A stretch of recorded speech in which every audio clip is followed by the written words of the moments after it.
What's going on, everybody? It's your boy Broadway Joel. If you like to stay up to date with boxing news, please hit that subscribe button. And if you've been here before, thanks for coming back.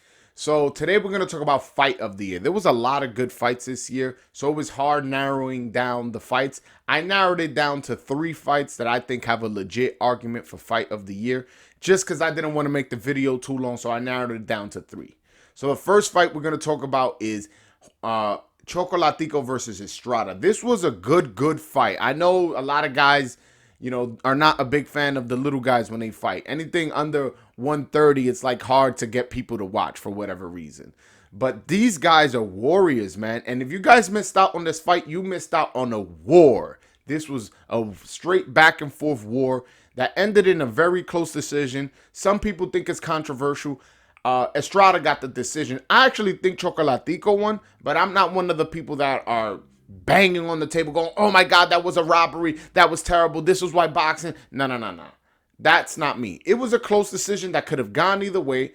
I personally gave it 7-5 to Chocolatico, but if you had it 7-5 for Estrada or even 6-6, you had it a draw, I'm not going to argue with you. It was a close fight. It was back and forth a lot.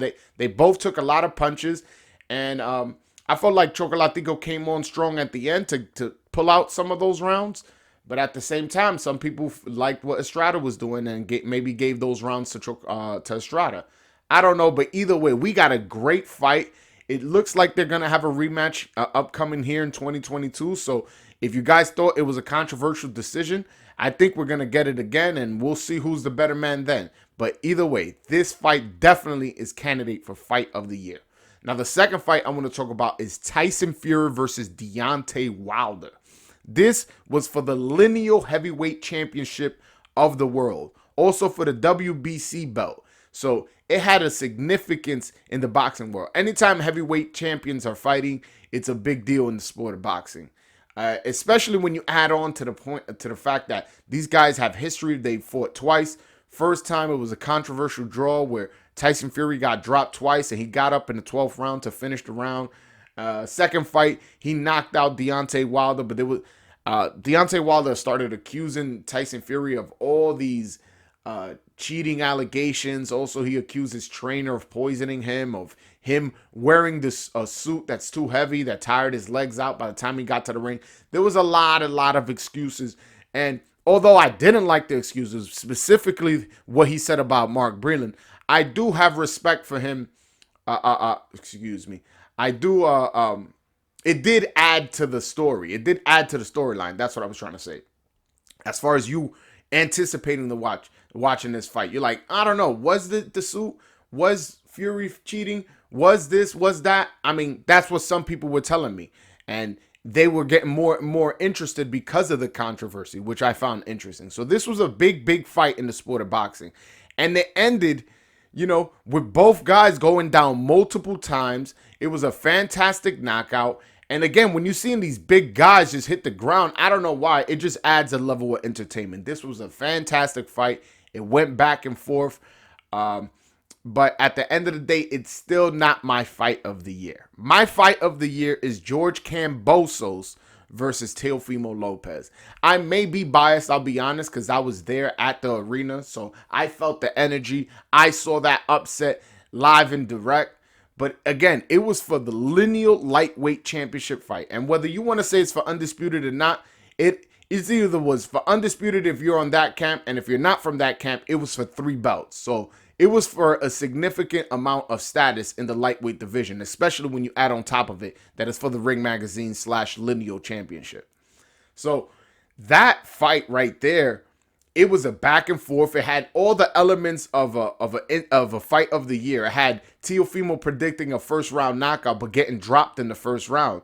Then it had Kambosos outboxing him for most of the fight until Teo started coming on late and actually dropped Kambosos. And you kind of figured once he dropped him, like, oh, he has him figured out. He's gonna beat Kambosos. Kambosos not gonna complete the upset. This was in the 10th round, and then 11th and 12th, Kambosos comes out and outboxes Teofimo, cuts his eye, and does really well. This was a fantastic fight. Again, And Teofimo's my favorite fighter, to be honest with you. But hey, listen, he lost. It was an upset. This adds an element of surprise. This adds an element of entertainment. When you see an underdog come from Australia all the way to New York City, the guy's hometown, fight in front of a sold-out Madison Square Garden theater. Obviously, it's a smaller theater that holds 5,600. But hey, 5,600 people, that's a lot of people. Sold-out arena in New York City, the guy's hometown. And you come and you drop him in the first round and get the upset. On top of that, you got up off of the deck and attempt to win the next 2 rounds. This was fight of the year for me. And maybe there's other fights that may have had more action-packed but although this fight definitely had a action in it, don't get me wrong. You saw Teo's face afterwards. He was busted up. And although Kambosos' face wasn't necessarily that marked up, he got touched up as well. Teo did, when he was coming on strong towards the middle rounds, he was landing his shots on Kambosos. So this to me was fight of the year. It had element of upset, had element of surprise. Again, it had the storyline of Teo predicting a first round knockout and getting dropped in the first round. This was a fantastic fight. And believe it or not, we're living in the current present. But in the future, we're going to look at this as one of the greatest upsets. This is going to be a history mark win on Kambosos' record. But all right, guys, that's my video. Let me know in the comments section what fight you have as fight of the year. Is it Navarrete versus Gonzalez? Is it Fulton Figueroa, Chocolatico Estrada, Tyson Fury Wilder? Or are there other fights? Is it Charlo Castaño? There was a lot of fights this year that I can't name off the top of my head. But point is, what's your fight of the year? Write that in the comments section, as well as hit the subscribe button if you haven't already.